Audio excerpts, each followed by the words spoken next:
안녕하세요. 대단히 반갑습니다. 문경세제를 걸으며 윤재열.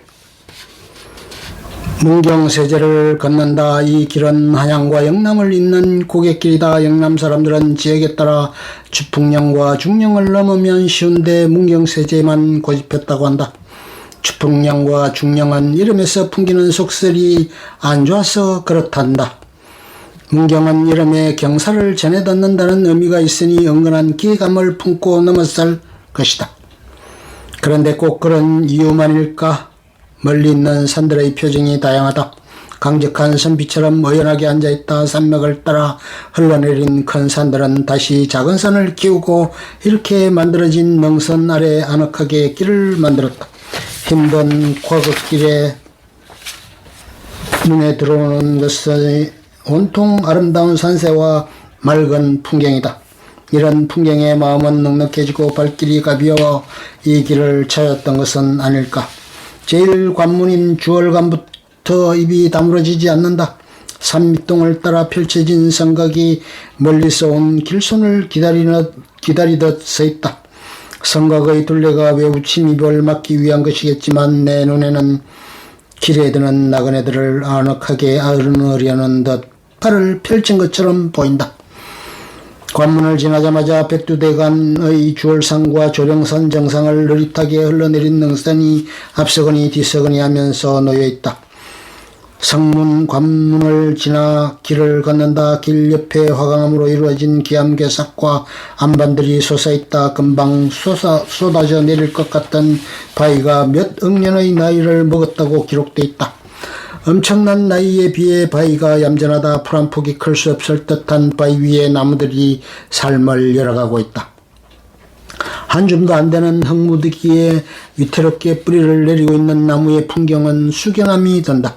나무들이 바위 위에서 오히려 온화하고 유순하게 크고 있다. 삶의 풍파에 흔들리던 나그네도 바로 위의 나무를 보면서 애틋한 마음을 다독였을 것이다. 조국 폭포의 맑은 물줄기가 마음을 적신다. 설레는 몸짓으로 떨어지는 물줄기는 작은 계곡길을 따라 흐른다. 흐르는 물은 돌을 쓰다듬고 간다. 선비들은 글을 읽는 동안 가족을 돌보지 못했다. 이제 가장이 한양으로 떠났으니 끼니조차 해결하기 어려울 때가 오겠지. 선비들은 남은 가족이 애틋해 발길이 떨어지지 않는다. 물은 선비의 마음을 헤아려 흐르고 흘러서 마을의 논밭을 기름지게 한다. 길을 걷다 보니 나그네의 숙소였다는 원터가 보인다. 신구 경상도 관찰사가 관인을 주고받았다는 교기정터도 있다. 옛날 흔적은 있지만 이 길을 걷던 사람들은 보이지 않는다. 선비들은 이 길을 지날 때 어땠을까?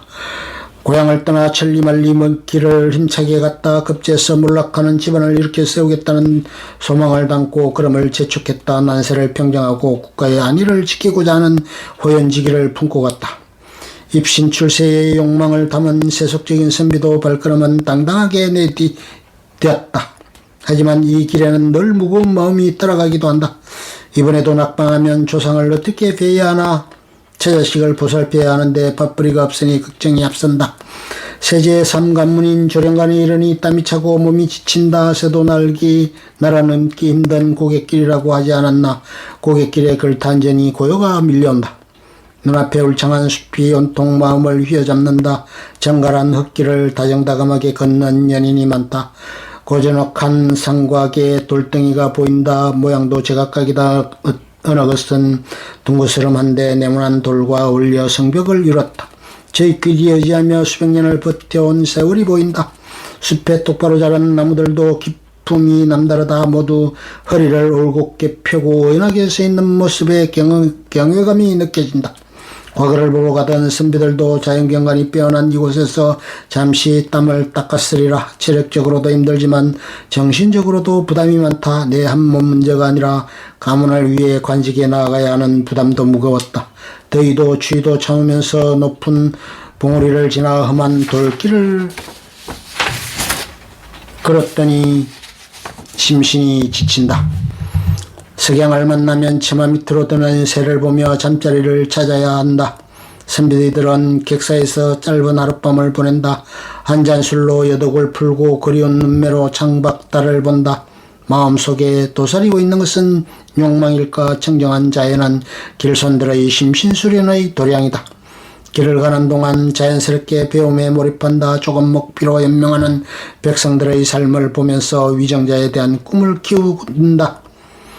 굶주리고 지쳐있는 백성들의 총괄을 뒤로하고 한양으로 발길을 재촉한다. 과거급제는 욕망이 아니라 풀뿌리처럼 사는 백성들을 구제하기 위함이다. 발이 부르트고 숨이 차올라도 이 소망이 힘이 되어 어깨를 펴고 걸을 수 있다. 조령관을 뒤로하고 고개를 내려온다. 걷는 것이 힘들지만 온몸을 적시는 나무들이 들어와 정신을 맑게 한다. 무수히 흔들었던 일상의 파고와 함께 걷는다. 그러면 걸을수록 마음이 고요해지고 평화로움이 다 내면이 열린다. 요즘 마음속이 복잡하다. 평생 학교에서 근무하고 세상에 나왔다. 세상에 나왔지만 길을 잃은 것처럼 암담했다. 오늘 길을 걸으면서 너무 서둘렀다는 것을 알았다. 이 길은 선비들이 과거를 보러 가는 출발점이다. 퇴직이라는 낭만의 실체가 끝처럼 느껴진다고 생각했는데 나 역시 새로운 출발점에 섰다. 선비들이 합격의 마음으로 힘든 길을 걸었던 것처럼 남은 인생을 위해 묵묵히 걸어가야 하겠다. 다시 내면에서 성장의 씨앗이 발아된다. 바람에 흔들리다 다시 우뚝하게 서 있는 나무가 절비하다.